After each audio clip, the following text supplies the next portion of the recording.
මිත්‍රෝනි බලන්න මට මේ එපු ෆොටෝස් ටිකක් මේ WhatsApp එකට එපු ටිකක් මේකේ මේ හානි පාලනය කරගන්න බැරි හින්දා දැන් වගාව අතාරින් මට්ටමට ඇවිල්ලා තියෙන කිව්වා. පොඩි ටනල් එකක් හදපු එක.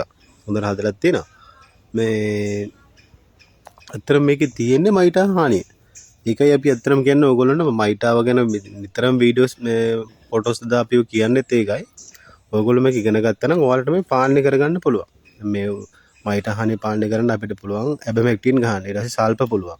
ඊට පස්සේ සන්මයිට් පුළුවන්. ඔය වගේ මයිටා නාශක තියෙනවා. ඉතින් මයිටා නාශක භාවිත කරා නම් අපිට මේ වගාව මේ සාමාන්‍ය විදිහට කරන් යන්න පුළුවන්. මේ බලන්න මේ දල්ලේ කොළ පල්ලෙහාට නැමිලා තියෙන්නේ. මයිටා හානියට තමයි දල්ලේ කොළ පල්ලෙහාට ඇකිලෙන්නේ.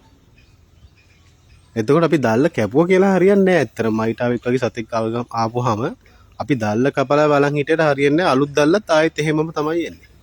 අපි අනිවාර්යෙන් ඒගොල්ලෝ පාලනය කරගන්න ඕන. ඉතින් නැත්තම් අපිට ඒ සතාගේ හානිය හින්දාම මේ හර පුංචියට හදලා තියෙන ටනල් එකේ වගාව කරගන්න බැරුව යනවා. වගාව අපිට අතාරින්න වෙනවා. මේ බලන්න. මයිටා හානිය තමයි තියෙන්නේ.